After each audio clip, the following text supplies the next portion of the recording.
The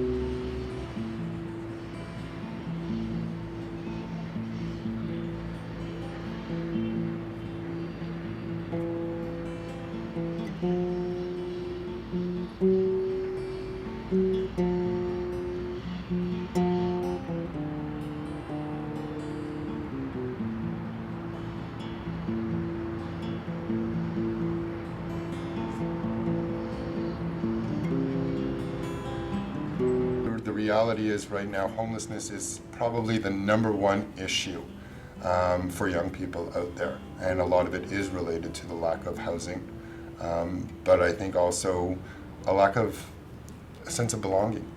You know, a lot of the youth out there don't feel connected because they're continuously being shunned or turned away or looked down upon, or basically just made to feel like they don't even exist. There's a lot of different questions out there as to why people are out on the streets. There's misconceptions of people wanting to be out on the street, that choose to be out there. But I think some of the difficult factors that we face in trying to get people off of the street is the stigma of what a shelter might be for a person. A lot of people are afraid to come into shelters because they think they're going to lose their independence. Also, people are afraid to be lumped into one group as a homeless youth or a lost cause type of thing. Unfortunately, people in our community do look at young people out on the street as a source of a sore spot. I became homeless when I dropped out of school and started messing around with the wrong people. When you don't trust anybody and when you've been hurt so badly by the people that you did trust, coming to services can be a real challenge because you just don't want to get hurt again. We know young people who have committed suicide. How did you become homeless? I became homeless from my home environment at home was very dysfunctional and had a lot of violence. My brothers had drug and alcohol addictions, and they became very violent towards me, and it just was not a safe place to be in. The hardest obstacles I faced being homeless would have to be being a female, because predominantly there's males in the shelter, and I've had a past of sexual abuse, and I find it very hard for me because I get very intimidated easily, and a lot of guys just know like what victims to pick. In this field, I've lost a number of young people to various reasons or factors due to their homelessness or lack of housing or lack of supports. The one that will always be in my heart is a young girl. She was one of the first young people that I ever worked with. And I first met her when she was 12 years old, and she was a tough nut to crack. She really didn't like me very much, and we had a very challenging relationship. But over the next 5, almost 6 years, we worked hard at it, and we developed a pretty strong relationship. And she had stabilized and was doing quite well, still struggling with some issues. She had a home, so she wasn't necessarily homeless, but she was still tied to the streets in some ways. And she went out to celebrate her 18th birthday, and unfortunately she overdosed. And whoever she was with decided, rather than call the police and try and get this person support, they basically threw her body out of the window of the hotel, and she was found about 6 hours later lying on the street of Hastings. And I think it was Hastings and Carroll. And that was her 18th birthday. And I got a call that day at home, because it was my day off. And I was told that she had passed away. And to this day, I still look at her as a guiding force, because she did succeed in many different ways. She did manage to get herself somewhat removed from the streets and from being homeless and struggling with those issues, but it never really left her. How did you become homeless? Through drugs and alcohol, and as well as getting hit by a car and not getting any money for that.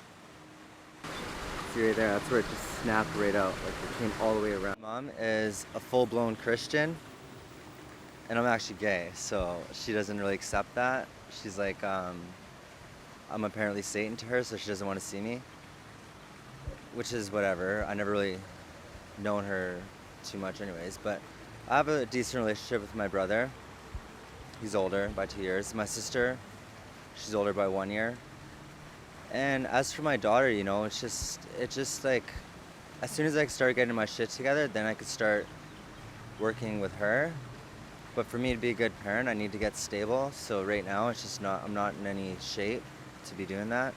I'd change a lot of things, but the one main thing I'd probably change is actually going to school and not doing drugs and like not throwing my future away for this, for homeless, for poverty. I had all the tools in front of me, I just didn't pick them up and use them. I threw it all away for nothing. I would recommend that people write to their MP in Ottawa or write to their MLA in Victoria and encourage them to do that. I mean, politicians do actually read those emails and letters, and let's everybody write to them and ask them to continue the work that they're doing. They can also volunteer for agencies that work with homeless youth. Covenant House is one, but there's other agencies that would love to have help from volunteers, either mentoring youth or working in the kitchen, or you know, all kinds of jobs that volunteers can do. Also, you can donate food or clothing or money to your favorite charity. All of those things are always welcome. And you know, most of these agencies have websites that have some ideas about how you can help them on their website. We certainly do. Can I say that? Yeah. Yeah, okay. You know, I think that, how do I want to say this? I just want to say how much we love working with kids. You know, I think it's such a privilege. And, shit, sorry guys. It's okay. Jeez.